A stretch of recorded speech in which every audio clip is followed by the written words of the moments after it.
Hello, everyone. Shannon, Guss here, getting you ready for a very special podcast here on Australian Survivor on RHAP. We talked to the man, the myth, the legend himself, JLP. We got Jonathan LaPaglia here on the podcast. It's been a few years since we spoke to him on the podcast, and he also generously gave us so much time. So we really got into the weeds of his thoughts on the show and hosting it over the last almost 10 years through 11 seasons. It's a bit of a next interview. Let's be honest, we're all thinking about it.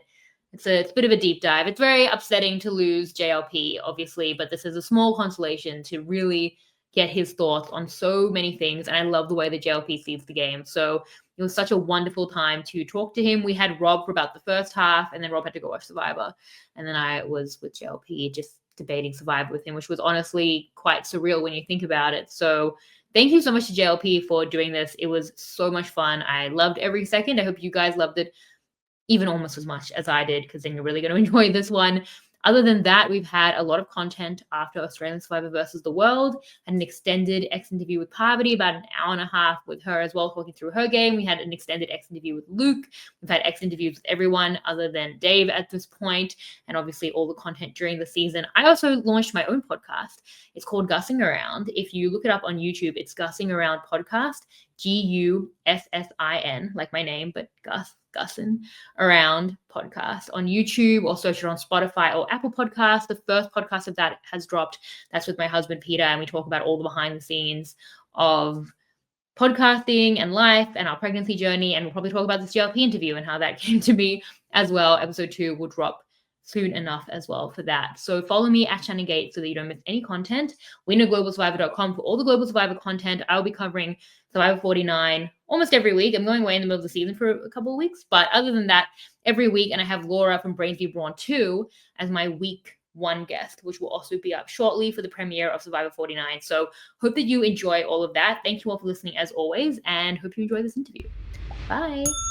Hello, everyone, and welcome to RHAP's coverage of Australian Survivor. I'm your host, I guess, Shannon Guss, here to talk with much, much better hosts than me. I don't know why I'm hosting this podcast, because I have hosting legendary in the room, the proverbial room with me right now. First, I'll bring him in before we get to the main event. It is the Rob, and Rob Has a Podcast. It is Rob Cesternino. Rob, thank you for being here. Shannon, thank you for having me here. This is such a thrill for me to talk to our amazing guest today. Yes, I think that's like, I reached out, like, well, anyone who hears about this would want to be a part of it. If we were to tell more RHAP hosts, I did. I told the recap bitches, and they were like, when are we talking to this person? I was like, when am I talking to this person? Because we have what a legend. I mean, not enough can be said about someone who has hosted Australian Survivor for 11 seasons, who has, I think, really helped the franchise become a phenomenon around the world, who I think is globally beloved. What an incredible face of Australian Survivor that we have had him for almost 10 years. It is the incredible JLP, Jonathan LaPaglia. Jonathan, thank you so much for being here. Wow. Well, thank you for having me on. I mean, that was quite the introduction. I don't know if I can live up to that anymore. Holy shit. JLP, how could you say that? Shannon. If you're saying it's a good intro, then that's high praise, because you are the host with the most. And it's all been said. We had an open casket funeral for you, but it's so devastated. That. Yeah, I'm so glad you did. Did you get to the part where we were smelling you and talking about your smell? Yes, it was. It did go off in interesting directions at times.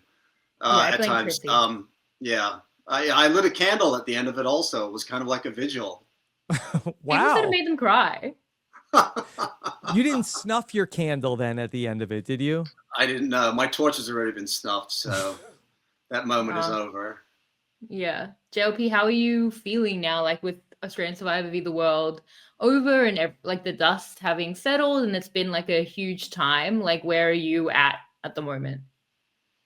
Yeah, look, I feel good right now. It's been a bit of a roller coaster, if I'm going to be perfectly honest, getting the news, trying to process it. And then that leading into Australia versus the World, which, was a fantastic season. But, there was part of me that wanted to move on from the news of being axed, at least, and that's kind of difficult when the show is airing. But the show, I thought it was such a great season. I don't know what you guys thought about it, but actually I do, because I watched your podcast. I'm lying. But it's, it was a great season. So I tried to forget about the nonsense of being axed and just give over to the season and really enjoy it for what it was. And I hope everyone else liked it as much as I did. I thought it was fantastic.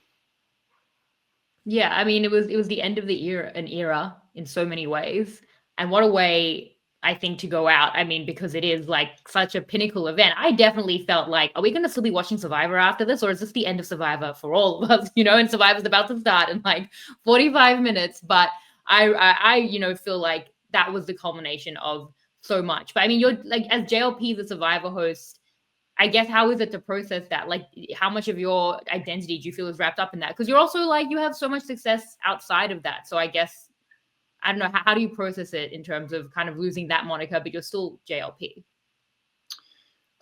Yeah, look, it is weird. It's as you said, I have a career outside of that, or had a career outside of that in acting, but this is my longest running gig. It was almost 10 years, and I would say this is probably my most difficult gig. It's a really tough job to do, and it requires a huge investment, physically and mentally and time-wise. And it kind of has taken over my life in the last 10 years, and I'm really passionate about the format. I was passionate about the show. Having said that, it was a tough gig, but when I got out there every season, I gave it everything, I gave it 150%. I really care about what I do. I care about the players. I care about the game. So for it to, I guess the way it ended was what is what I'm bumping on. I felt like, I gave it everything. I helmed their flagship show for 10 years, and then not even to get a personal phone call, it kind of sucks. I really want, look, I know it's a tough business and it can be savage and brutal. I get it. I've been in this business for 30 years. I know what it's like. But after 10 years of helming your show, just pick up the phone and call me. That's all I really wanted. Yeah. I'd really like to commend you for the way that you've talked about this, because I feel like that you have really let us in a little bit to how you're feeling. And I feel like a lot of people might have just, oh, we're consciously uncoupling and everything is good. And you've actually, told us, how you do feel hurt to have been let go about this. And I think that it's not dissimilar from, we spend so much time talking to the players who are dealing with, how do I deal with, okay, this was in a game, but I'm also grieving this loss, and it's hard to talk about. Yeah, it is kind of a weird grieving process for me. Absolutely.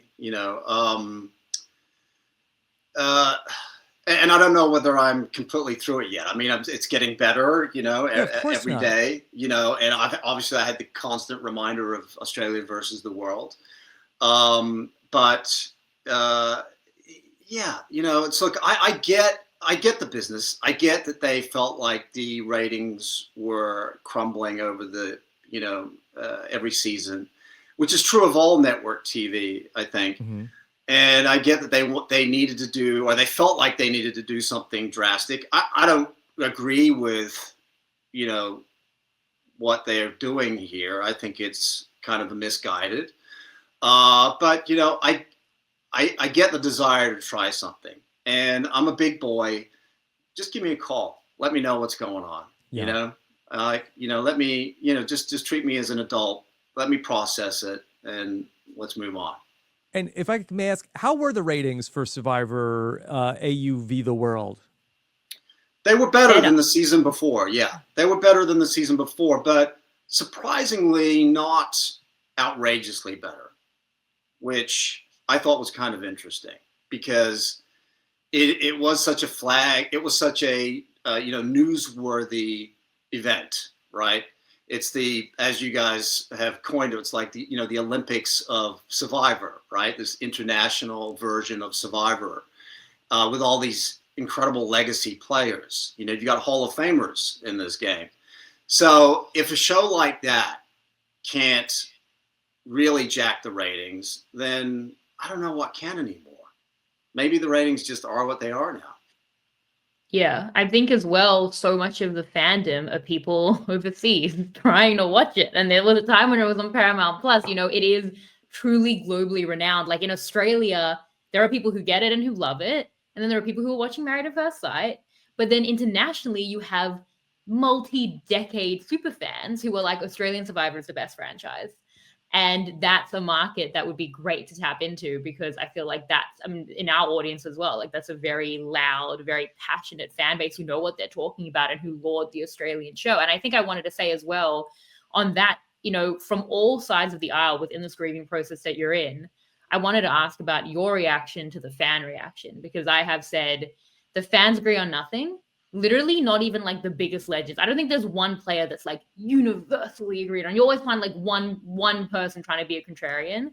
But you leaving, the fandom united. The super fans, the casuals, Facebook, Reddit, I think, I don't know. But like Twitter, Instagram, everyone, Pinterest probably. Are they talking about Survivor? Can you talk about things on Pinterest? Like I've never seen anything like it, JLP. And I think it's like such a testament to you. And I'm sure you've seen that as well. And there's no way you could have seen all of it. Because my mom will call me and be like, they're mad on Facebook, even on Facebook, you know? So like, how does People that are often kind mad of... on Facebook. True, but they're really mad that JLP left. And this time they got it right. And usually not, you know, but this one time. So JLP, like, how did it feel for you to see that? Because a lot of people don't get to attend their own funeral. And in this sense, like, you know, you saw it and people were so passionate about it. And I think, you know, for good reason. Well, look, I'll be honest with you. I was really surprised, and that's not me trying to be humble. The truth is, I go to the island and I grind away for 2 months trying to knock out the show. I don't live in Australia. I live in the U.S., so I don't go back to Australia. So I'm not part of, you know, the TV world there, or I'm not exposed to the audience or the fans there. So I come back to my little bubble and I really have no idea what's going on between seasons. And when the season airs, I'll see an occasional comment, you know, where people like what I'm doing. So I honestly just assume that, well, at least people aren't unhappy with what I'm doing, right? That's really kind of where I was at with it. So when I made the announcement and this massive outpouring of support and positivity, I got blindsided again by that. I was really overwhelmed, you know, and completely humbled.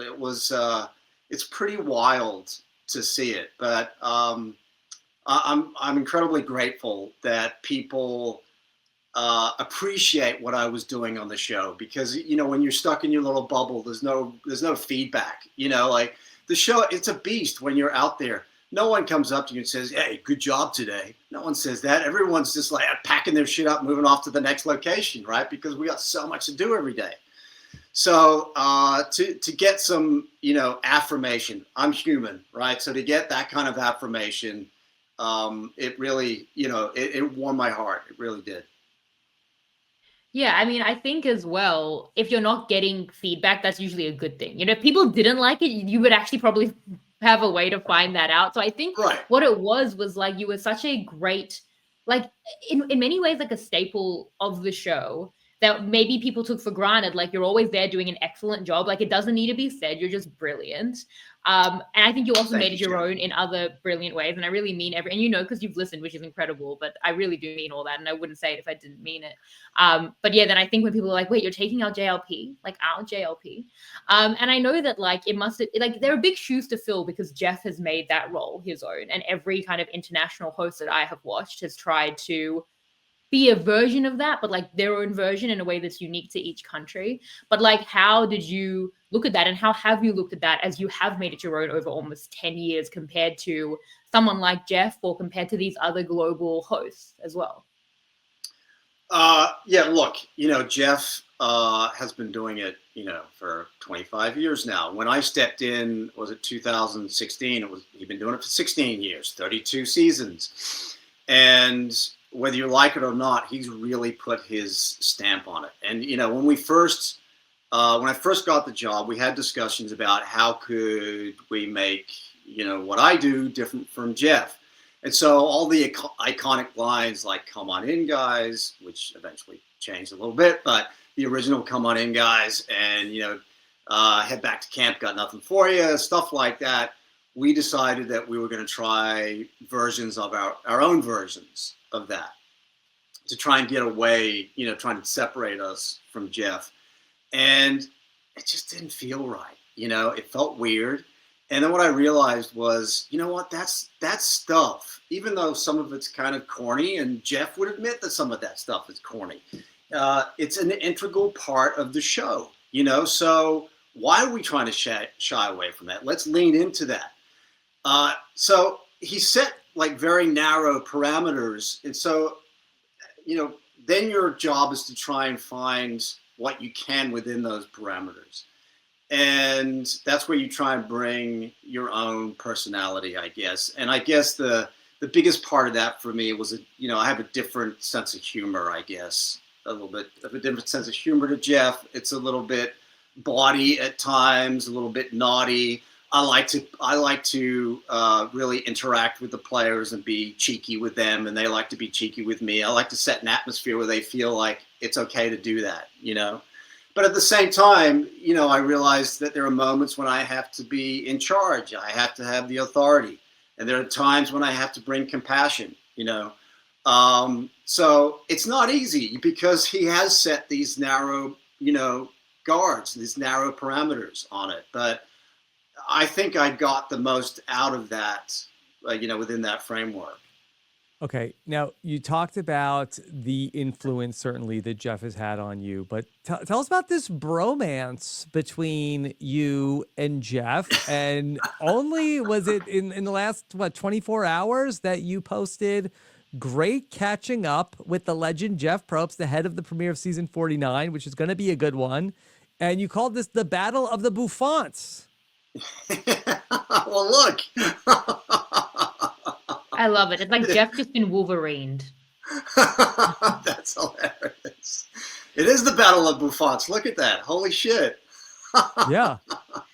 Yeah. I mean, tell us about that because I feel like Jeff seems kind of annoyed with Australian Survivor at the best of times. Like they've asked him before, like, would you do an international season? And he's been like, well, they don't speak English. It's like, well, some of us do, and we can work around it. So I feel like in some ways we're kind of the annoying younger brother, but you've had a good relationship with Jeff. Like he respects what you're doing. Yeah, exactly. Yeah. Like you're the best in we've had, JLP. So now we're completely toast. But like, tell us about this relationship and how you feel like his, how he looks at us and at you with that. Look, I've always had a good relationship with Jeff. We've always been friends of sorts. Like when I got fired, I called him and he picked up the phone right away, and we discussed it, and he couldn't believe it either. But, we've kept in contact over the years, and he's a great guy. It's like, the truth is he's being incredibly supportive of me, even though we're effectively competing for the same eyeballs. He's always been incredibly supportive. And I think his issue, if I understand it correctly, his issue with trying to do an international version is one, obviously the language barrier, which is it is a thing to consider. But also I think that what they're really concerned about from an American market point of view is what if you end up in the final three and there are no U.S. players? Will people still watch? I think that's the biggest concern that they have that's holding Jeff back doing something like that. But that's just me reading between the lines. Mm-hmm. Yeah. What if American legends dog walk all the Australians to the end and then win? What would you do? Yeah, exactly. Which happened. It was fine. We did. Fine. Totally. But you could see it in the comments. People were really split. There's some people are very patriotic, and other people like, no, it's about the game. And that's kind of that's going to come with that territory, right? When you're doing this international version, when you're pitting countries against countries. Yeah. So we know how Jeff approaches the Australian version. Do you keep up with American Survivor at all? Absolutely. I'm watching 49 tonight. Yeah, I watched everything. But beyond that, I actually, I go back and I watch them multiple times, but analyze them. I'm not just passively watching, because I actually consider the US show to be this golden roadmap, right? They've tried everything and they continue to try stuff. Some of it, it doesn't work. It's terrible. But some of it is genius. When it works, they knock it out of the park. There's so much to be learned from the original version. So yeah, I pay close attention to it.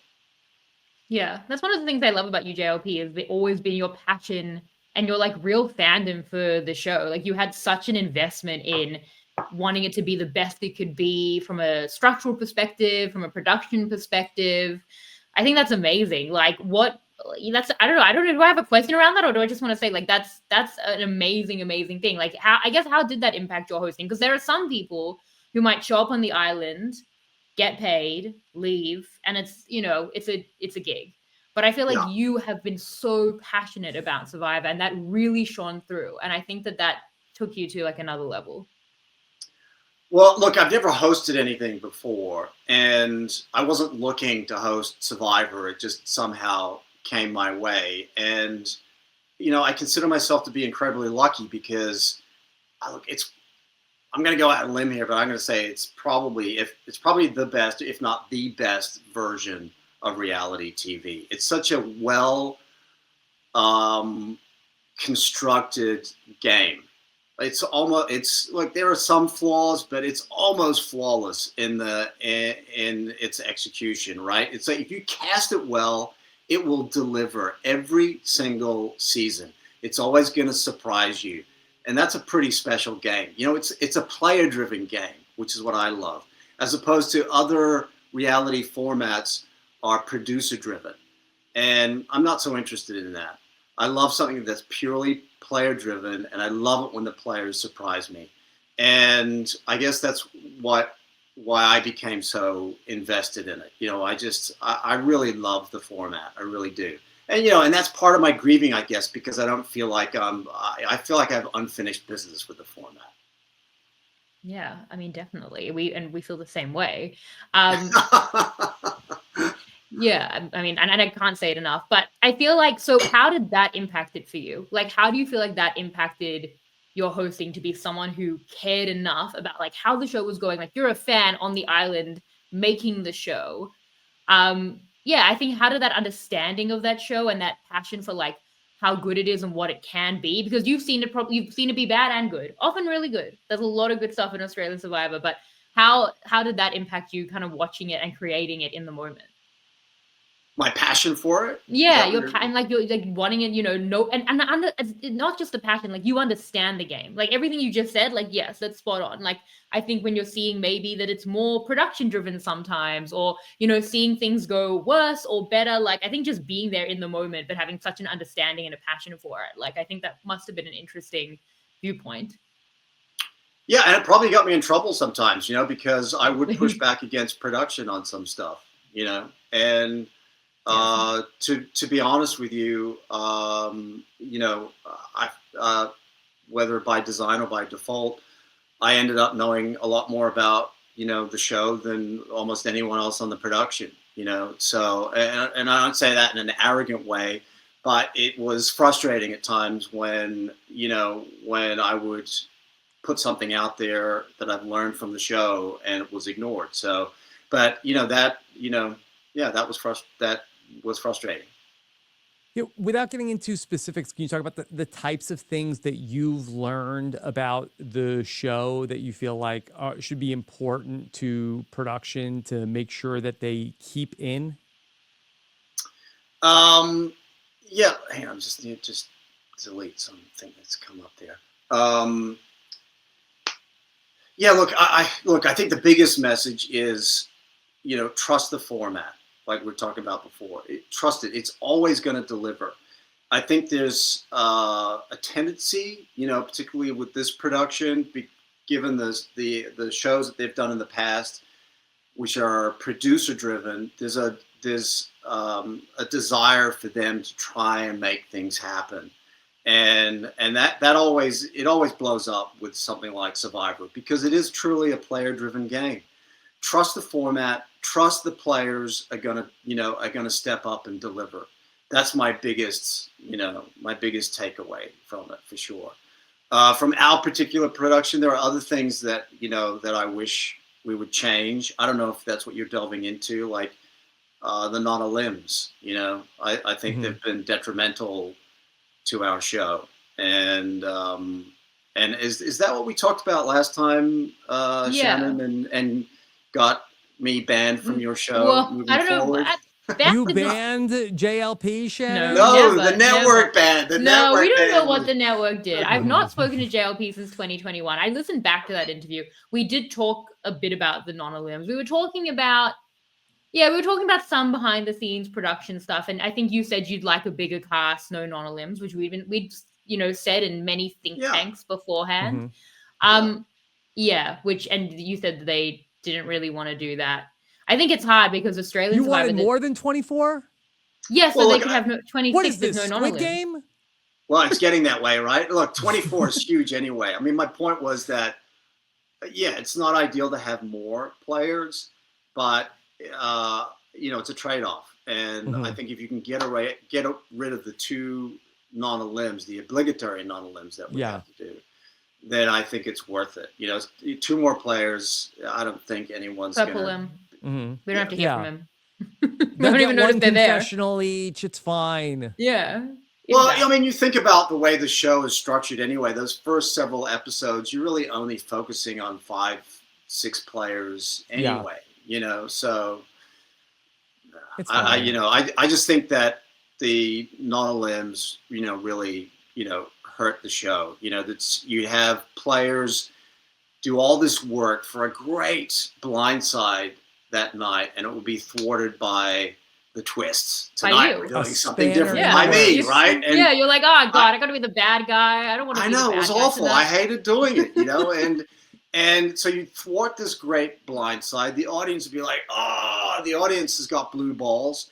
And balls again, JLP. Balls again. You can't help it though. And then the players who put all this work into this blindside, now their game is somewhat exposed. Yeah. And then they need to scramble to try and fix shit. And I just found it really, I found it not good for the show, and there's an easy solution. 2 more people, who cares? It's hard in Australian Survivor. I feel like they're up against, the difficulties of Australian network television, which is difficult at all times. And obviously they're always trying to be like, please don't put on Married at First Sight. I feel like, as you said, like sometimes it's like, can we trust that something's going to happen tonight, or should we make something happen tonight? And I think you and I are the same in that the reason we push back a little bit is out of only pure like love and passion for the show. Like we know that it's the best show on TV. You know what I mean? Like we're not criticizing just because it's like, this is bad. If it was bad, I wouldn't be here 25 years into the show. Like it's because we know that it is often so great and can be the best, and often is. So we push back when I think it detracts from that a little bit as well. But I mean, as someone who's a fan of the US show and obviously intimately involved in the Australian show, like they're very different beasts. You've got Australian Survivor, it's different storytelling, different editing, different casting in many ways, and I think you do that. It's often like, the wrestler versus the bodybuilder, whatever, it's like, it's that very much that kind of duality, the theming, especially for what US Survivor has become. We've got the big tribes, they've got the tiny little tribes, they have the vote economy. How do you kind of look at a lot of that? Like, because we do, I think, some of it a lot better that I really enjoy. And I think some of it may be a little worse. Like I've always said, my perfect show is probably Australian Survivor in many ways, edited like US Survivor. So like, what do you personally look at that you love versus like, how do you compare those two, and what stands out, good or bad, for you on that? Right. Well, I agree with you right off the bat about the editing. And, I think the US are fantastic at how they edit the show. The pace of the show, I think, is brilliant. And rarely do I know who's going to go home that night. Yeah. Whereas on the Australian one, I feel like it's sometimes a little too obvious. I feel like we're explaining too much at times, right? And I feel like the editing's drawn out in places at times. And I just want to preface that by saying I don't think they're bad editors. I actually think they're very talented, the editors on the Aussie show. But they're getting a directive from higher up, and the higher up directive, for my taste, is a little old fashioned. I feel like they're approaching it like reality TV of yesteryear, and not modern reality TV that has a pace to it. And the Americans do that really well. They cut it together like it's a drama, which is really that's kind of how I see it. I see it more like a drama than, some reality show. So that I agree with you. That is a big issue for me is the editing.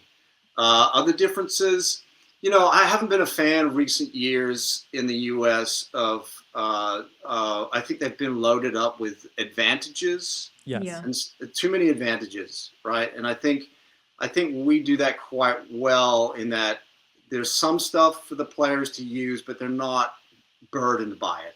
I see the U.S. players being a little almost paralyzed by having so many advantages and amulets that build on each other, and even for the audience, there was it was a couple seasons ago when the number of advantages was so crazy that they had to list them under the person's name. Yeah. Right. Right. And I don't know if they were just doing it as a joke because it was just so many, or they're doing it so everyone could keep track of it. But the players, it was hard for the audience to keep track of it, and in the end, I think it was hard for the players to keep track of it or know how to use it all effectively. Yeah. So, I like the idea that let the players play, give them a couple of tools, and see how inventive they can get with that stuff. Okay. How about a question about an advantage that came up recently where you had to make probably a difficult decision as the host of what to do. And I want to talk about the advantage that Parvati had in AU versus the world. And there's the moment at that tribal council where everything is going wild. There are lots of spanners in the works. And then Cass stands up to play her idol. And Parvati does the bluff. And Parvati talked about this with Shannon in her interview, but you needed Parvati to read the line in the note, and she's not giving you what it says on the paper. Yeah. Well, actually, what they cut out of the edit was, I did say to her, I said, so what is it? What did you say that last line was? Yeah. And she just repeated the last line that she read. She just conveniently, and then I'm like, oh, okay. She's, at first I was like, where is she going with this? Is she really going to try and play it now? Because this is not going to work. And then she didn't. And I realized that she was bluffing just to get the information, which was genius. I mean, who thinks of that in the moment? That's only Parvati. You got to give her props for that. It was like, wow. But yeah, I'm real time. I'm like, what's going on here? Like, Everyone knows how this works, right? The audience thought exactly the same, but you have to deal with it in the moment. Like, I think. I know. Yeah. And well, and that's the tough thing is like, I'm a facilitator out there, right? And I don't want to, and that's what, tribal council is one of the most difficult things I've ever done. It continues to be the most difficult thing because I'm trying to keep track of everyone's stories and extract information from them without blowing up their games and letting them, do their thing as well. And so you just have to keep so much straight in your head, and it's tough. And that's, that was part of it. In that moment, I'm like, okay, I didn't want to blow up that moment for her, right? Because that's a genius moment, and it worked. Yeah. I wanted to ask about it because the game has evolved, and I think that there's a lot of things that you're involved with that have evolved over almost 10 years, where we have some of the most bombastic personalities in the global franchise. and we have live tribal councils. We have people throwing challenges that you're commentating on. We have the craziest match chats in Global Survivor. Like, how many times have you got into a match chat where people are talking about hostages? You're like, hostages again? Twice in 3 years? Like, so I feel like, you know, how are you kind of engaging with that? Because I think it's only become more complicated, surely, as the players have been evolving the game, which is, as we're saying, the best part of Survivor is that the players really innovate in that way. Well, I love it, you know, and I'm glad that they feel, you know, comfortable enough to seize those moments. And honestly, you know, that's I work to try and create that environment where they feel like they can do stuff like that. So when that stuff happens, I'm all for it. I'll just let it, you know, I'll just let it ride out. And sometimes, you know, it doesn't work and we can cut it out of the edit, but I'm just going to let it happen when it happens. Yeah, I love that. There's so much. I know Rob needs to go soon as well. I'm going to talk about this for ages, but yeah, I mean, what do you feel about the fact that Australian Survivor has really made its mark on the world globally really recently, I think, as well? Like, I mean, it's always kind of been there, and like the real ones know, you know, like, have you checked out how good Australian Survivor has been for so long? But I really think recently, obviously Australian Survivor versus the world, put it into, you know, kind of more put it before more viewers, I should say. But even like Titans versus Rebels, people say that's the best global season of all time. Like, really, I think it's getting its well-deserved flowers within these last few years, and you're a big part of that. But you're in America. Like, how have you seen parts of that, and how's been your reaction to, again, that reaction of how much of a staple of Survivor it's become, and really how much of a highlight it's become for so many fans? Yeah, I guess part of me is, you know, surprised that, you know, because Australia is so far away from everything else, and the fact that it's so hard to watch here, you got to be really determined, and so for it to get some kind of a following is you know, a huge compliment to the show. So that's very flattering that's happening. But I think that I think because it satisfies a particular appetite. You know, the person I think who likes the Aussie version of the show is the person who liked the old school Survivor before the new era. You know, I think we're you know, we're kind of old school in the way, you know, we cast and the number of advantages and the grit of the show. And if that's what you liked before, then you're going to like Australian Survivor. And maybe you're not going to really appreciate the new era of the US Survivor as much. Yeah, and I know you said the grit, but just the physicality in which the challenges are also still going on in Australian Survivor, where there's so many challenges that have this physical element where there is, whether it's some kind of like, I don't want to say hand-to-hand combat, but there is like a physicality that you just don't see in the U.S.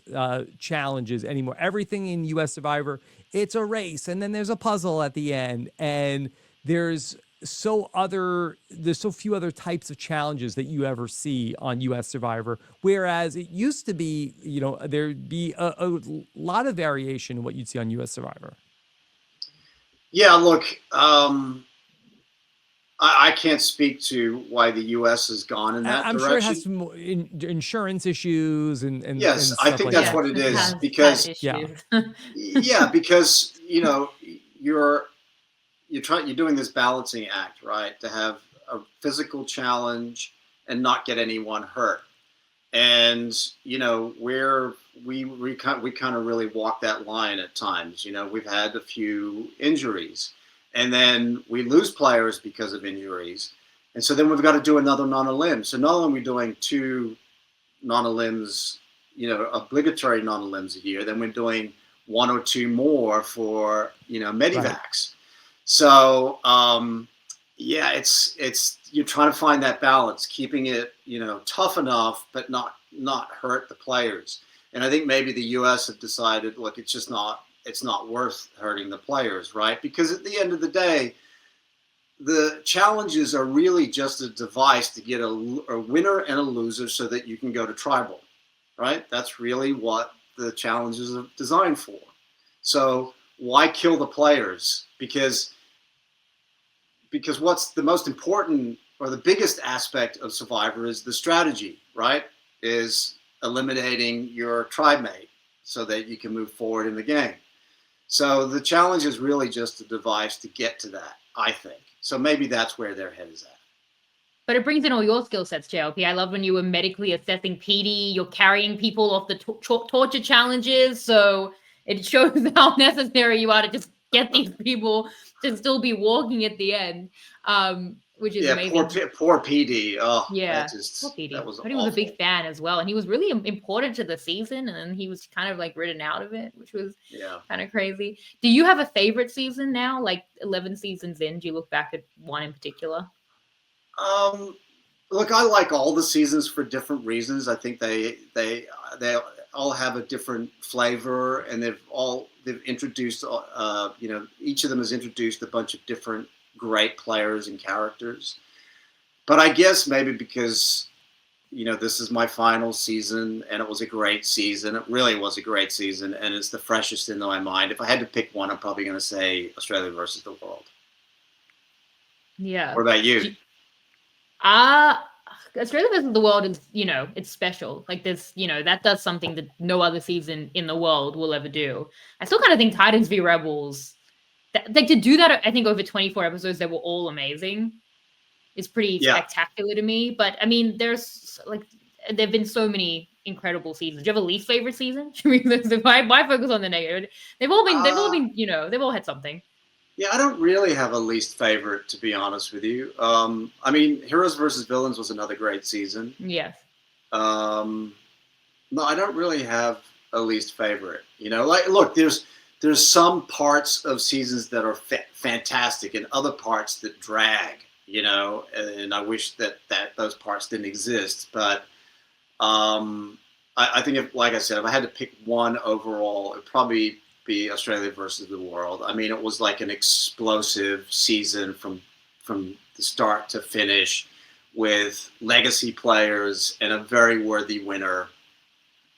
What else could you ask for? Got it all. So I know for the US players, everybody always wants to be Jeff's favorite and have Jeff talked about them. But so I'm not gonna put you on the spot of tell us your favorite player. Maybe Shannon will. But what are your favorite types of players that come out there and be on the show? Like, who are the types of players you like to have on the show? I like players who are willing to take huge risks. If you're willing to take a huge risk, I'm all in. And it's particularly if you want to have fun with that and be, kind of cheeky with it. So, that would speak to players like Luke, like George, like David, like Shawnee, like Kirby. These are players that, Kirby's kind of interesting. She claims she hasn't really been exposed to much Survivor before, but boy, was she willing to take big risks. And I love that. To me, that's the cornerstone of a good player. So the other kinds of players I like. Yeah, Kirby took a lot of risks. Maybe too many. Yeah. Maybe at a certain point. Maybe. Kirby will go home, right? yeah, exactly. Yeah. Do you have like favorite moments that you look back at? When we asked you this in 2021, you said Benji standing up when Sean was playing the idol. That's a bit of a throwback, but like it's been a lot of years since we've spoken to you, as mentioned. So yeah, would you look back at some favorite moments? I've got a lot of favorite moments. Episode 7 in Heroes versus Villains with George. When he schooled Simon. Poor Simon. that was a masterclass. That was just gold. I love that tribal. But this season, I keep going back to Australia versus the world, but we had some like crazy tribals this season. Like that tribal with Tony with a shoe around his neck. I love that tribal. It's just so crazy, that tribal, and then obviously the other one, the double elim, with Cass and then Tommy going home. That was insane. But fantastic to watch, it was tough to make on the night, but fantastic to watch. How about you? I mean, episode 7, as you said, like the New York Times called that one of the Yeah. best episodes in television in 2023, even though it was not streamed on an American platform. Are you aware in that moment? Are you watching it like this is going to be so good? Oh my God. Like, is it like without the editing in the moment? Because I mean, that's like what, a 45-minute tribal council. And it's like a sleight of hand, it's like a magic trick. Like George is saying one thing, but the actual move is happening behind the scenes. And whether you can work that out or whether you're going to be surprised, it's literally like magic. And it's so special. Are you aware in that moment as you're doing it and facilitating it as you're saying that like this is going to be in the New York Times best episode list later this year? No, I mean, I didn't think that at the, in the That's moment, crazy. but I Yeah. was like, at that point when George took over, I was an audience member. So I'm like trying to work out where this is going also. And as I'm seeing it unfold, I'm like, oh shit. Oh my, wow. Right. So I'm just as surprised as anyone else. And, but that was, it's pretty wild that George was able to put all that together and execute it, on the fly. Props to him. Yeah. It was crazy as well because Simon won immunity in the moment. Like he's really coming up with it in that moment. That tribal council is. I know. And he's just walking around peacocking, and George is like, nah, gonna chop you to pieces. It was a thing of beauty. It was That incredible. was gold. Do you have do you need to go, Rob? Survivor's starting I imminently. should jump off so I don't have to leave in the middle of a question. But Shannon, thank you for inviting me to be a part of this. Jonathan, this was incredible to get the opportunity to speak with you. And while we're all disappointed to see that this happened to you, I can't wait to see what you do next. Thank you. Appreciate it, Rob. Thank you for having me on the show. Yeah. Love your thank show. you for everything. Appreciate that. And thanks for everything. And all the best to you. And hope we can chat again soon. Okay. Awesome. Thank you. Okay. Bye. Bye, Rob. I have many more questions. So I was going to ask LP it's just us now. What do you have like a favorite twist? Because obviously, like, okay, that tribal council, they love doing the tribal council challenges. Is there something you look back on that you've really enjoyed that production have done, even though it is a player-led show at its best? Yeah, that's a good question. Look, most of our twists are used to execute non-elims, right? Yes. So we talked about non-elims before that, that I thought they were damaging to the show. Having said that, some of the twists that we used to execute those non-elims did in fact produce something worthy down the road, right? I mean, on balance, I don't know whether that's worth it, but they definitely did. They did produce something interesting. So, so you could make an argument that hey, it all worked out. So why not? Why not do it? As to one particular twist. Look, we've done so many over the years. I mean, which one did you really? What do you? I'm guessing that you must really like one if you're asking that question. As you were talking, I was like, "What twist do I like?" Because I don't. Because I don't. I kind of like the twist that when it's a non-elim affect the least. I'm like, well, it was a chill episode. I'll still be back tomorrow night. Maybe the rest of the audience is like nothing happened, but I would rather that than like everyone loses their vote or like something that is more extreme. And my worst is when that happens and it's not even a non-elim. I'm like, can we save this for the things we like structurally need to do? A twist that I like. Well, you put me on the spot. I'll try to think about it through. I'm thinking about twisted made me angry. But those kind of stick in the mind a little more. They really, really do. I think the twists that I like are more subtle. And they don't stick out because I don't remember them. If you're a twist I don't remember, like that's actually great.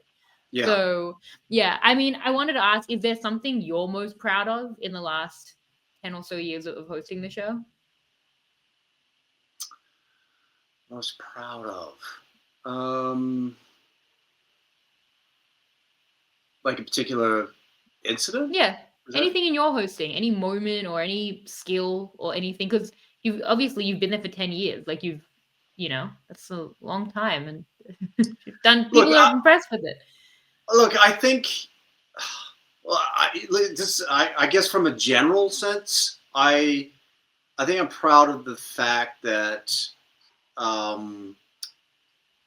the players felt like I wanted the players to feel like, even though I'm the MC, I'm kind of in charge of the ship. I didn't want them to feel like that I was separated from them. I felt like I wanted them to feel like I was approachable, so they could interact, have fun with me. So I guess, to the point where, Parvati felt completely comfortable to hand me her torch, Yeah. at Tribal. And so I guess I'm kind of I'm proud of that, that they trusted me enough and they were comfortable enough to interact with me. Yeah. I mean, look at the funeral that we had for you. Look at how the players reacted, not just the fans. And I think that again, that says a lot, because they don't have to feel that way. And the fact that they all felt so connected to you, and like it was more than the people that we had on that podcast. Like I asked people pretty much that day because we were trying to turn it around quickly, and people wanted to be there, they couldn't be there. Like they were, the fan, like no one was like, no, screw JLP, like there's so many people who wanted to be there and who were there talking about you. Also, I liked the twist where I liked in 2019 when they had on Champions Contenders 2, where they had the idols on the other tribes. Like you could find an idol just for the other tribe. And Dave and Sean Hampson got. I don't know why we haven't done that again, or like someone should do that again, because that's really good. Yes. Yes, that was okay. Yeah, I know you put me on the spot there, but yeah, I'm sure if I sat down with my thinking cap I could think of a number of those examples that worked really well. Yeah, I'd have to go back. Look, I've done how many episodes have I done? Like, 250 episodes, right? Yeah. So, yeah. More actually, because weren't seasons 1 and 2 26 episodes? So yes, exactly. Episodes. Yeah, exactly. So, but yeah, like the twists are weird, right? Like, for instance, that, that episode when Tony went home, I felt funky about that twist, but it ended up generating a great tribal, so that's what's kind of weird about it. Like we had a challenge where both tribes want individual immunity, and then both tribes come to tribal, and then we draw rocks to see who's going to go to fire, and then whoever wins fire wins for their entire tribe, and they go back. And it's almost like, well, why did we have that other challenge earlier? Yes, what I asked. Yeah. Yeah. So some of the twists are a little, I guess, awkward and funky sometimes, but you end up excusing it because the outcome was so fun and so good. Yeah. Like the rest of the tribal with Tony going home. Yeah, which is Tony led, as we're saying. That's Tony Blackwell's. Like, as that's the player led aspect that we're talking about. But I love the way that you see the game, JLP. You'd be a great recap guest because you have, such a good sense and understanding of the game. When we spoke in 2021, I said, why don't they do an international season? That could be cool. Because there's so many. We talked about that in 21. We did. I said actually, because I listened to it. I said, if this happens, I want credit. I have not received my credit at this time. Yeah. But I yeah. Did they air that, or did that get cut by the network? No, they aired that. I listened to it last night. I was surprised to hear it. They didn't cut that. It was still a 30-minute interview. But yeah, I mean, so you're a huge fan of the show, of the global show, of the US. And like when they were bringing in this concept of Australian Survivor versus the world and some of these legends, and you understand the gravity of like a Parvati or Tony, what were your feelings in that? Like, I'm sure you were like, wow, this has to be great. Yeah, look, I've always loved, hang on, I got this thing popping up here. I've always loved the idea of Australia versus the world, or Australia versus the US. I love that idea. It's great. but I was expecting, a full season. So when they said, yeah, it's going to be a 16-day season, that's when my reservations kicked in. I'm like, David Foster and I both had serious reservations about such a short season, because we were really worried that we had no doubt that we were worried that it was just going to be like eating, a bowl of candy, and you get that rush and then you have an empty, sick feeling afterwards. You're like, why did I do that? And we were worried that because it was so fast that it would lose the heart of Survivor. But we were wrong. It's the 16-day season worked really well. It meant that there were you've got really good players who know how to play. You can get straight to it. They have relationships that are already established, so you don't have to waste the first 10 days trying to figure that stuff out. And I think it's a testament to what the core of the show is. Survivor is a social game. So, and that's really, even though it was 16 days really compresses it, that social aspect really comes to the top, and that's where the heart is. So I think there was a lot of heart in this season, despite our reservations. And of course, because it's so short, it's a real pressure cooker. So much is happening. There's no time for these players to really strategize. So a lot of it has to happen at Tribal in the moment. So it makes for fantastic, explosive Tribals. It ended up being a great season, So my reservations, I guess, were unwarranted. It was never the concept of the theme. I always loved the theme. It was just the duration that we had concerns about. Yeah, I mean, you in the again, you see the game so well, and that was fair. That was probably what we were saying as well, and we also were like, no, this was great. But you've obviously seen some of the global reaction to this global season, which has, I think, taken that love of Australian Survivor to another level. You were at Parvati's finale party, as seen by the many, many excited and surprised people there, that you were there as well. So, what's that been like to see the reaction to Australian Survivor versus the World, which it has put, we were already in the New York Times, but I feel like it's put the show even more on the map, fittingly.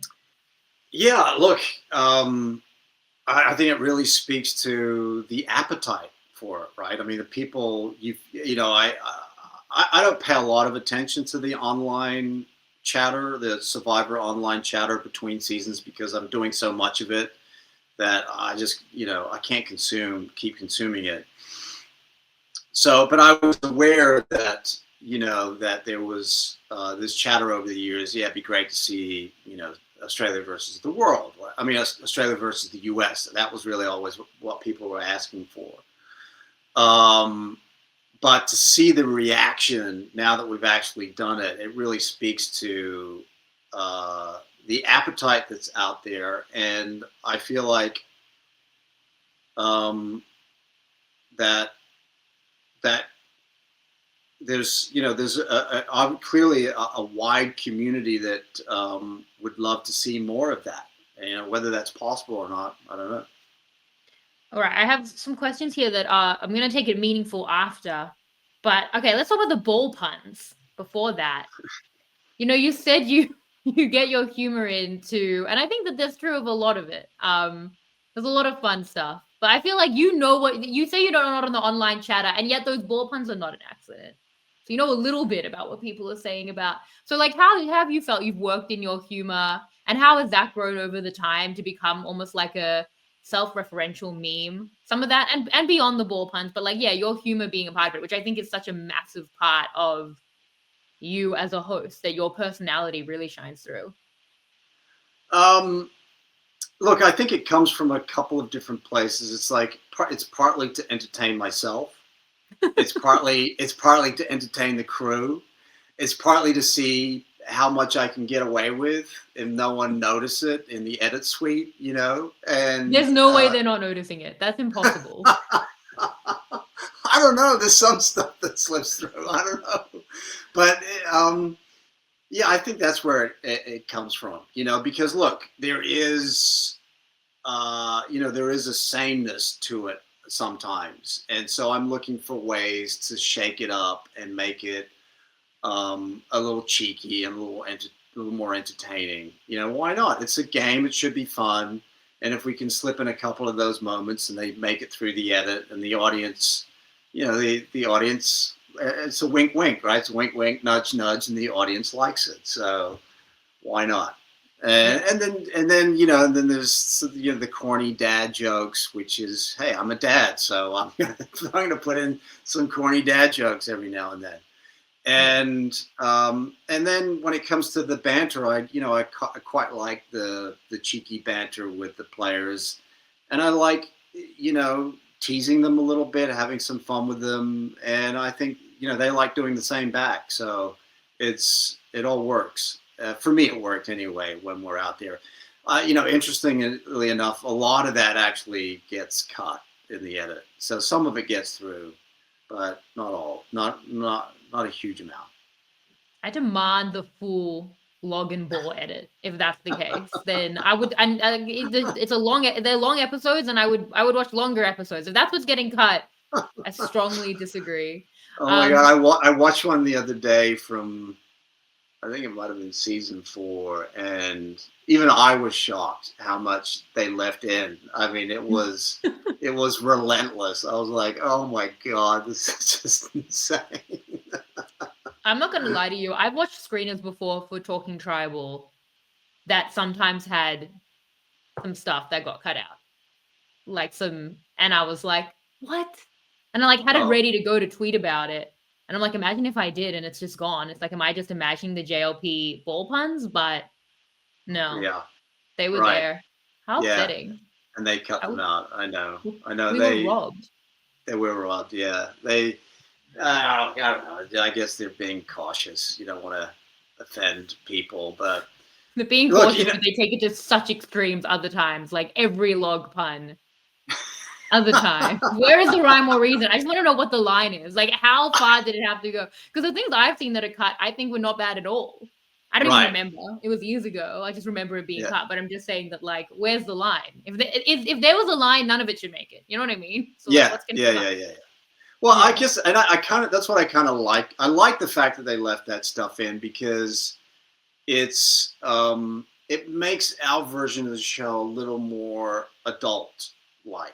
Right, as opposed to just catering to a super young audience, and there's a bit of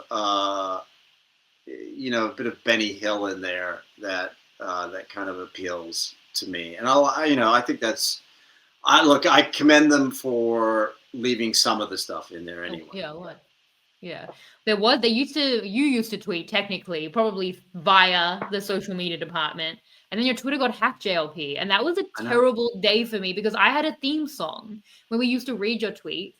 It was called, we used to read all the JLP tweets and we had a full-on theme song. Oh, really? Yeah.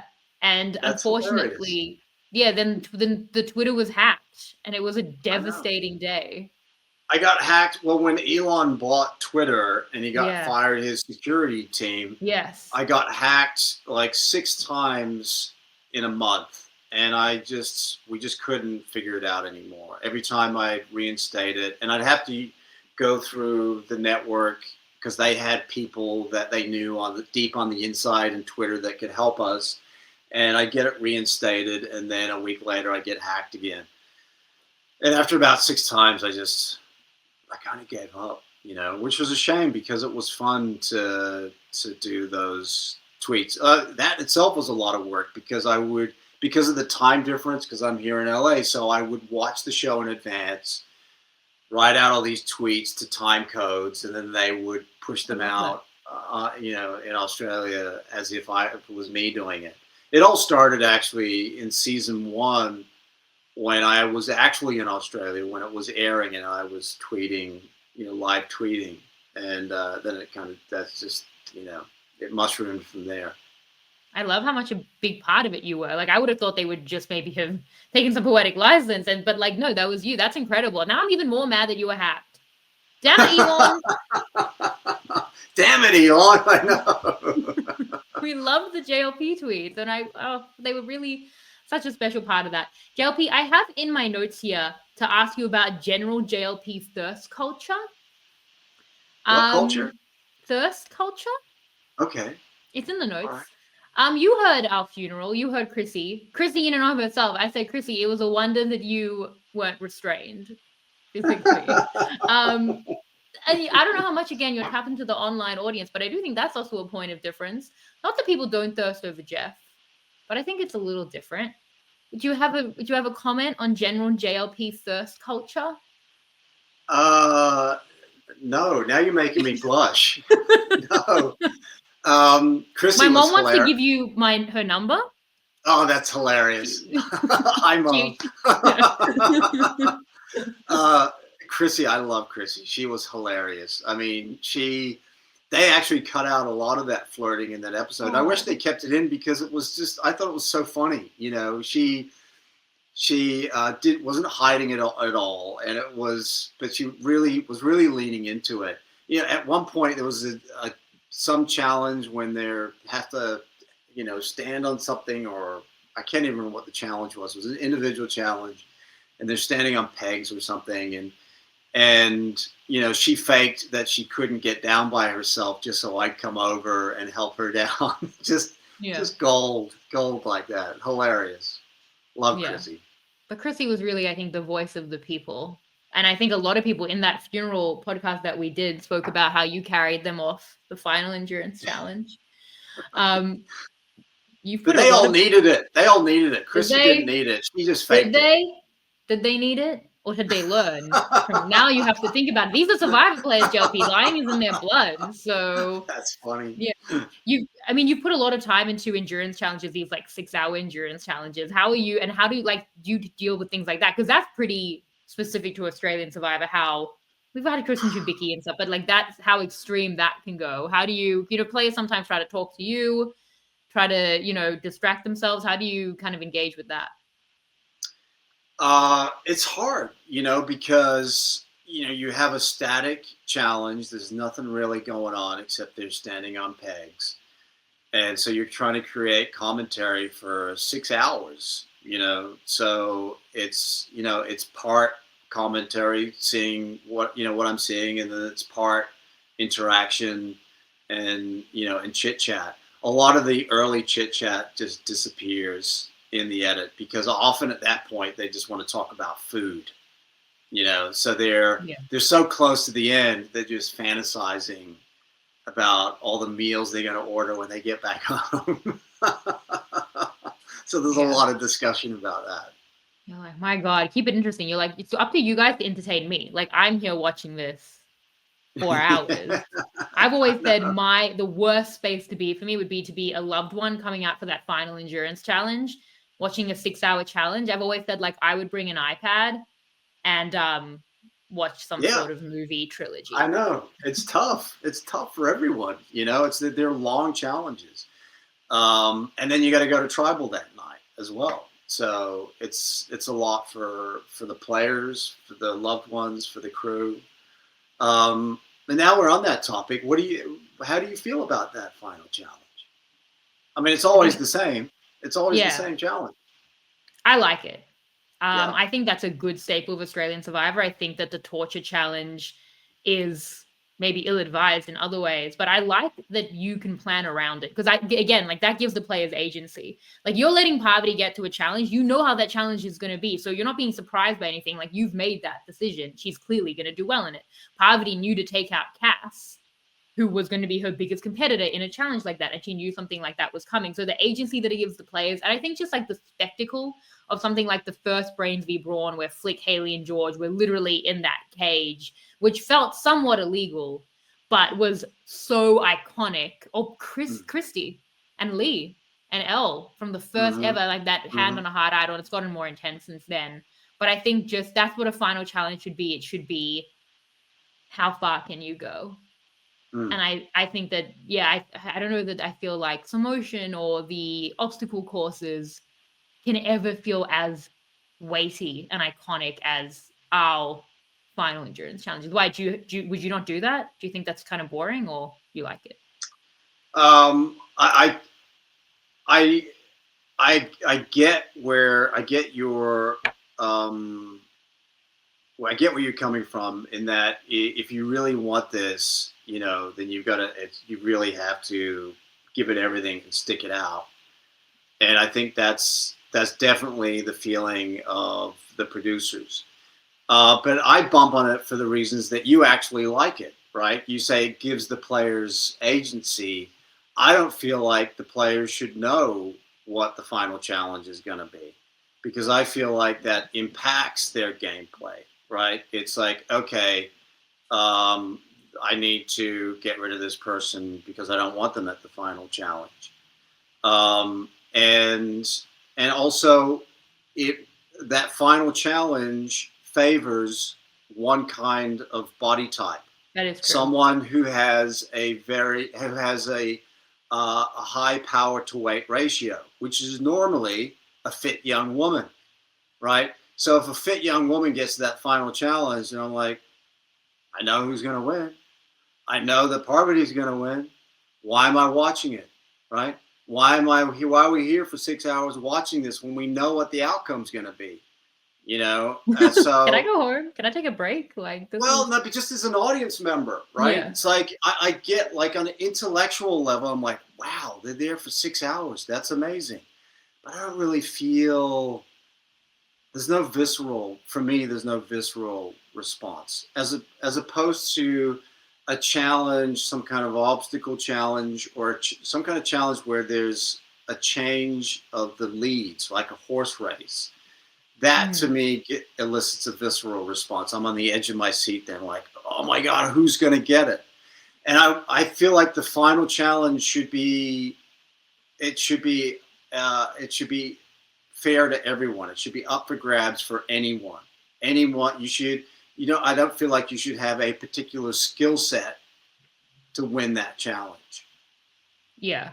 So these are the things that I bump on having the same challenge all the time. I would like to see a change in that and something that elicits more of a visceral response, something that's fair to all the players.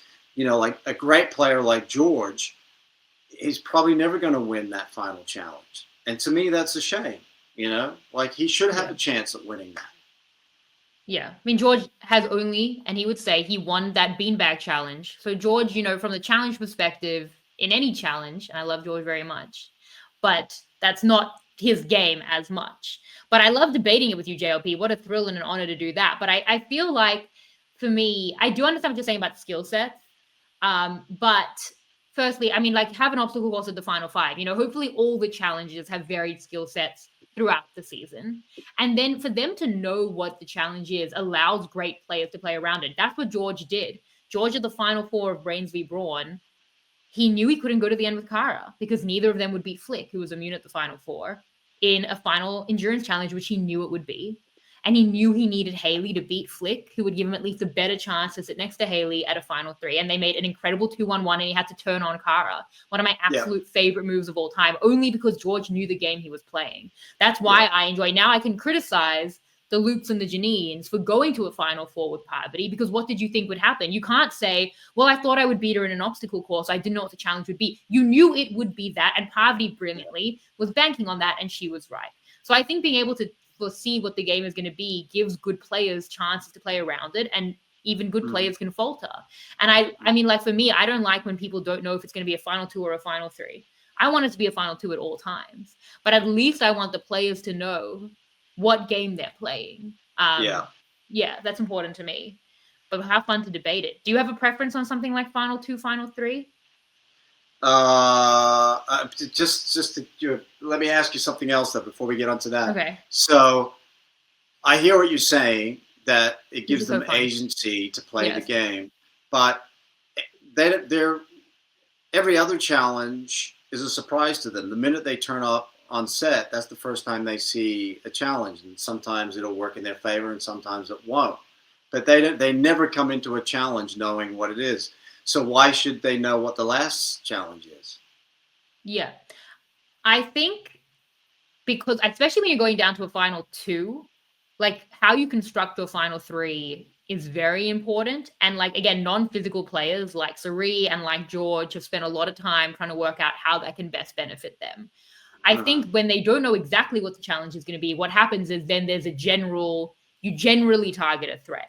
They could win this subsection of challenges, so, and then that's what happens. And this is just more specific to that. I love you making me think. This is a wonderful debate, but I do think, I think there's something really specific around how you play that exact situation that has been fun to watch, because there's so much stakes, especially in that final challenge, and especially if it's a final 3 challenge going into a final 2.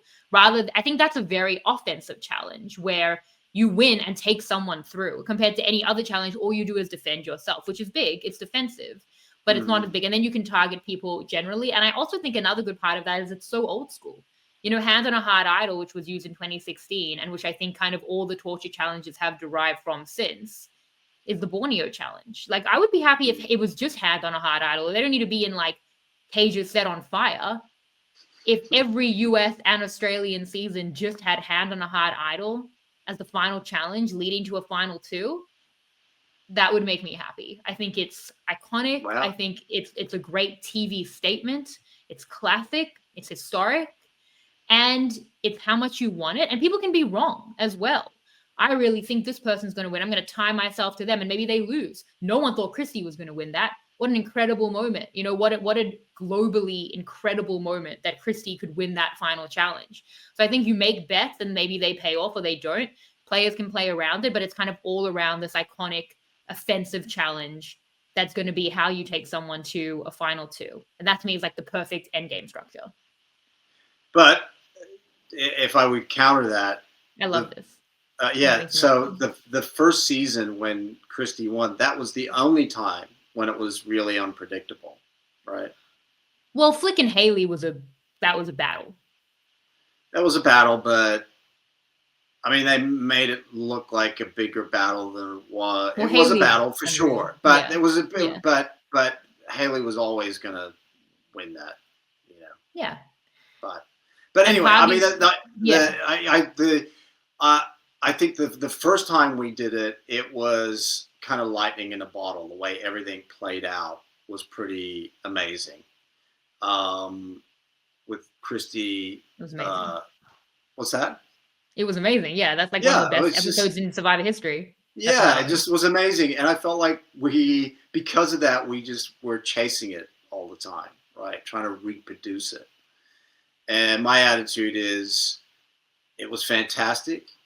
And let's accept that and move on to something else, but it's interesting to hear your point of view. I was talking to Sean over on, Drop Your Buffs pod, and he feels the same way as you, exactly the same way. It's like he loves that final challenge. So I guess, maybe I'm wrong. I don't know. No, that's just me. No one's ever said to me before, and I love that it was you of all people to be like, but they never know the challenge. So it's like, I have to think about that. That is true. They don't need to be able to tell every part of the game, but if there are some structural elements that aren't so surprising, then I think they can play around it. Like, again, knowing if it's a final 2 or a final 3, knowing some of these big structural things, because then it allows players to make mistakes and to play well. For me, if someone comes into a final challenge that is so important and it's just different to what they thought, and someone has a shocking win, like, you can't say anything about that player. They just got unlucky. It's just circumstantial. Versus, again, like, Parvati was like, I know I'm winning that final 4 challenge. And I was like, why did they let you get there? How did they think that was going to go? And Luke was screaming like he was giving a birth. And that itself is painful to watch. Yeah, but he was giving it everything, which is interesting to watch, very compelling for Luke, who's always like, trying so hard and he wants to get to the end again. But it's like, Luke, how did you let Parvati get to that final 4? What did you think would happen? You know what that final challenge is. You've played this game enough times. So then at least I can say something about the decisions made rather than people just getting unlucky with a challenge that was kind of unforeseeable. And the way that George played around that and George and Haley together, like that Brains v. Brawn Endgame is my favorite Endgame maybe of all time in any season. It's about The torture chamber. Yeah. Not just that, like, yes, that and that great final 3, but also and that great final 2, but also George knowing that and seeing it at the final 4, and him and Haley doing that together and having to turn on Cara. George at the final 5 does a 2-2-1. That's like my favorite week. I love that whole week. It's so good. So it's like players like George and Haley who can think through that and try to work out ways. It doesn't lead to a win for George, but it was a good move, you know? Yeah. And it's a nuanced move that deals with a lot of like knowledge of the game and his knowledge of himself and his skill set of like what's the best way for him to have the best chance, which is interesting to me. Well, look, you've made a very compelling argument, and you know, if the network is listening to you, then it's the final challenge is not going to change. Well, they don't think they do. I don't think I have a lot of sway on that. But yeah, what about a final 2 or final 3? That's a big debate, and Australian Survivor's done both. Do you have a favorite one to host in terms of that? I think I kind of lean toward a final 3, just because sometimes a final 2 can be, and that can be true of final 3 as well. It can just be a little too predictable. Yeah, I think the 2 final 3s we've had in Australian Survivor have been unanimous. Yes, and that's been. But that's a small sample size, very small. Yeah, exactly. It's just kind of the way it plays out. Yeah. That's the thing about Survivor. You don't know what you're going to get. You can't try and manipulate it, and it is what it is, right? So you just got to live by it. So yeah, our final 3s haven't really, I guess, worked out that well in the sense of, you know, creating any kind of question marks around who's going to win.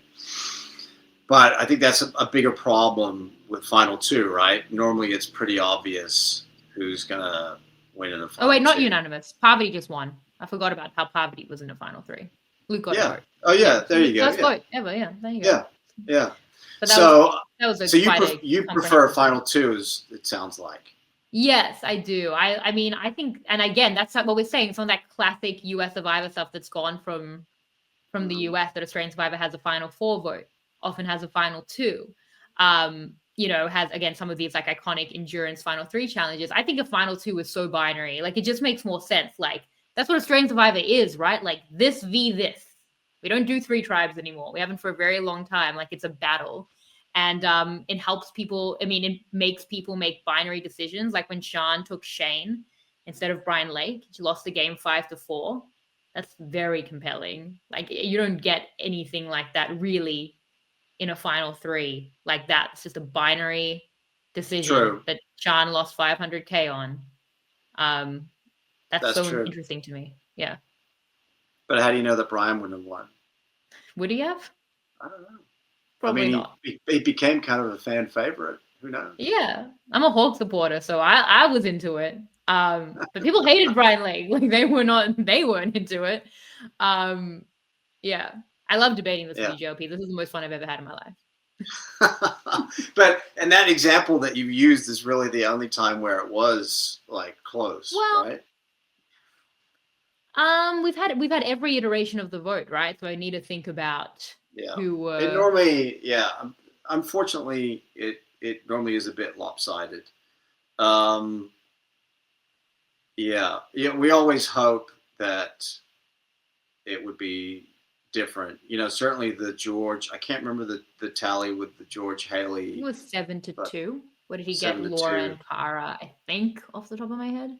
I in that tribal, I was so convinced it was going to be close, right? And that's what's weird. Like, in the moment, I thought that was going to be super close. But yeah, it wasn't. It was kind of weird. Yeah, Haley's incredible, and George was but George gave an incredible. He played a great game, and he gave an incredible final tribal speech that a lot of it didn't make the cut, but it was really compelling. It was like, wow, you know? So I was kind of surprised that it wasn't closer, not taking anything away from Haley. She deserved that win, but I thought it was going to be a closer vote count, which is, you know, from a TV point of view, that's what you want, right? Yes. You want to see that close read. Do you have people in the moment that you root for, or do you just root for good TV? No, I think I think I'm probably thinking of both things, right? Sure, I'm rooting for one or the other in the moment, but at the same time, I want it to be as compelling as possible for the show. Yeah, that's fair. That's very, very fair. And now, wrapping it up, but how do you feel you've grown over 10 years, coming to this, as you said, you'd never hosted. And now you are, the legacy speaks for itself. Like, do you feel like there was a point where you felt like it felt natural to you? Do you feel like you had it from the jump? Like, how do you feel you've evolved over almost 10 years of doing it? Well, look, like I said, I've never hosted before, so it really was baptism by fire. When I first got the job, obviously I was a fan of the show, but I was just an audience member. I was a viewer, so I watched it passively, and I fell into the trap of thinking that what Jeff was doing was pretty easy. But what I quickly learned was that he's so good at it, he makes it look easy. So when I finally got there and had to do it, boy, it was baptism by fire for sure. I really had to scramble and knuckle down and try and figure it out. And it takes and it took a tremendous amount of work every day. A tremendous amount of preparation goes into it to make it look like it's easy. And I think that's given me a whole bunch of skills that I'd never had before, and it's tested me and stretched me in ways that I hadn't had to do before.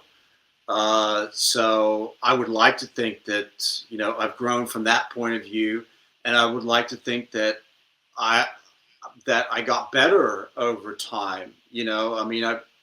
Every season, that was my goal, was to improve what I was doing. And I think that's one of the things that kind of bugged me about losing the job at the last minute. I was prepping for this season coming up, because I really wanted to continue that journey of improving my skill set. So that's, when I say I have, unfinished business, that's pretty much what I mean. Yeah, it hurts my heart, JLP. It's not right. It just doesn't feel right. We'll soldier on, but and it really do feel that way. Like, you've always been great, but I was like, damn, is he on song in this, like, Australia v the World season? Like, it just felt like, yeah, everything was really, like, hitting, and it's very painful for the fans, as you know, and you've heard, and even that isn't just, even that doesn't show, I think, as much as how people feel about it. But what's next for you? Like, what does the next few months, etc., look like for JLP? I'm just refreshing the LinkedIn account, and look, I'm scratching around for something else. I've had a couple of things come my way. I was offered a game show, but I couldn't really see myself. I just don't think I'd be very good at that. So I'm not doing that. But yeah, I don't have anything else solid at this point. Just scratching around for the next thing. Probably spend more time focusing on acting at this point. Well, any show would be lucky to have you. We were lucky to have you, JLP. So lucky. I mean, when Australian Survivor started in 2016, like, this could have been anything. There is no reason that it had to get to a point where we're 11 seasons in doing AUV the World. Like, that's incredible. There is no reason that we had to be a franchise that many people say is the best globally. Like, you're a huge part of that.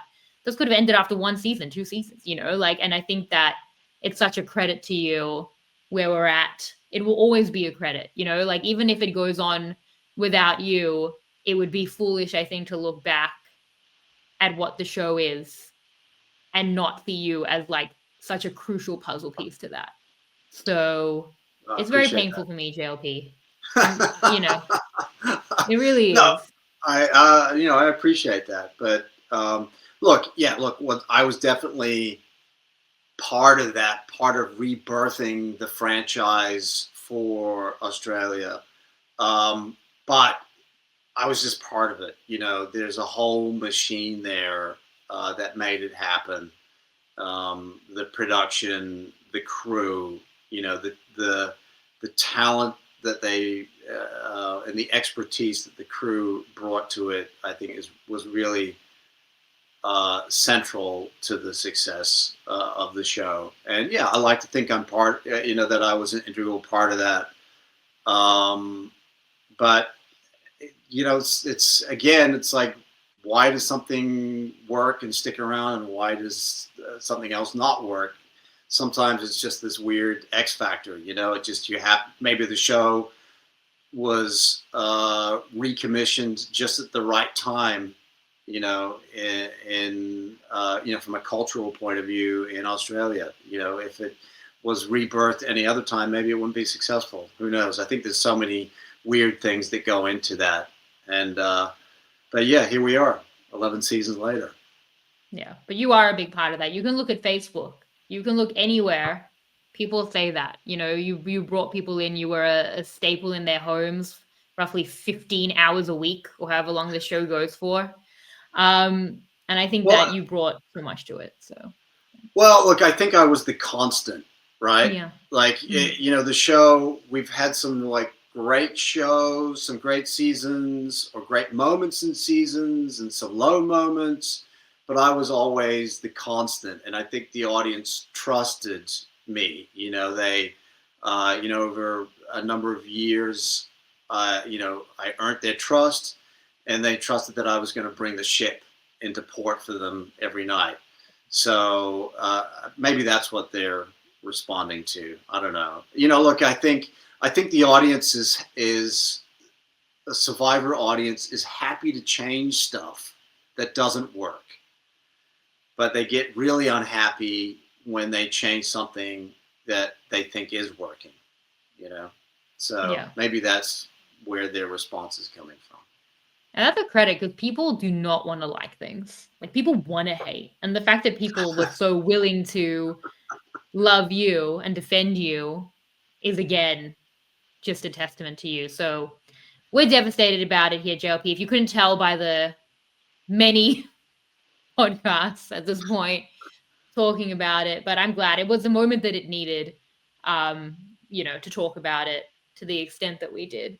And that, I think, was what this decision has deserved as a fan and as a podcaster. So it was amazing to have you on the podcast, JLP. This has been the most fun, coolest thing ever done by any person. Finally, we got to speak again. Great. I know. Right? Years. Yeah, we did. I think we did All Stars. We did Brains v Brawn 1. So that was 4.5 years ago. Yeah. What a great time. This is so great. Yeah. And so you're on to 49 now. Yeah. Yeah. It's true. It's immediate. It's on now. 49. It's on happening. It never ends, JLP. I know. It really doesn't. Yeah. Yeah. Yeah. Well, I people say boycott the show now. I'm not going to do that. I'm having a child right in the middle of the next season. That was my little boycott. That I would take a bit of time away. Having a child to do that. So congratulations. So you're having a child. Hang on, when it airs? Yeah. I was like, in solidarity, I will do the one thing that can pry me away from the show. Give birth to a human being. There you go. Well, congratulations. Thank you. But that's my little protest. So you're not going to be covering it at all during that period? No, I don't know. I don't know when it'll air. I think I can do some of it, but it's certainly going to be a haphazard cover schedule for me. Yeah. Yeah, my baby's being born at a pretty inconvenient time. Damn it. But you won't be there, right? So that's one small solace to me. There you go. There you go. Yeah. Yeah, but thank you so much, JLP. This has been amazing. Thank you for giving us so much of your time. The Oh, you audience bet. loves you. Our audience loves you. Thank you. This is a huge thrill for me and for them. So Rob as well, we just appreciate it so much. And we wish you all the best in everything that you do. Can you tell the people where to find whatever it is you do next? They want to follow along with it on social media. Tell them no more Twitter because of Elon, but where Yeah, else can they damn find it, you? Elon. Yeah. Look, Instagram is really the only place I'm at. It's my name on Instagram. So I think is it at Jonathan LaPaglia. I don't even know what my Instagram handle is. I think it's Jonathan LaPaglia. It is. Let me just check that. I think so. Yeah, at Jonathan LaPaglia. Yeah. JLP. There you go. Earlier today, I checked. I thought, is this JLP? Am I getting catfished? I'm like, no, click on the profile. That's JLP's actual profile. But a part of me was like, wait, what if someone slid into my DMs with a picture and a name pretending to be JLP? Like, does JLP really want to come onto the podcast? But then I'm like, no, that's very paranoid. It was you. This is a dream come true. That's hilarious. Thank you. Well, because I was responding to one of your other podcasts. Yeah. When you, The funeral. Yeah. So... Yeah, we meant every word. We continue to mean every word. JLP, incredible to have you on the podcast. Thank you so much again. Thank you to everyone for listening. Thank you to our team behind the scenes. And thank you for listening to the podcast, JLP. That's crazy. That is crazy to me.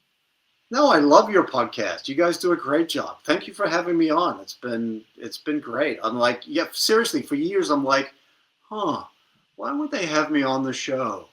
Always. Open invite. Well, no, not always. We didn't, Yeah. We find out there was a reason for that. Well, we don't. I had to go through 10, and now I can get you on anytime, JLP. So anytime you want to talk about 49, I'm here. Okay, let's do that sometime. You want to recap 49? Do you want to recap Survivor 50? I'll be having a baby during Survivor 50, actually. 49? You're an open invite, please. Okay. All right, sounds really? Good. Sure, I'll come back on. Sure. Anytime, JLP. Do you want the podcast? Do you want to co-host this podcast with me? No, anything you want. No, I think you do an amazing job. I really do. I'm not just saying that because you said that about me. I think you really do an amazing job. Like you really the detail that you have about the show, the episodes, and most importantly, I could tell that you were listening. And yes, and that's not an easy skill, and not all podcasters have that skill, but you definitely are listening and are right there, and that makes the difference. Thank you so much. Well, that means the world, JLP. I'm gonna go die now. Okay. So thank you so much. Hopefully we have you on another time, and thank you all for listening, and I will see you next time. Bye. Bye, Shannon. This is RHAP.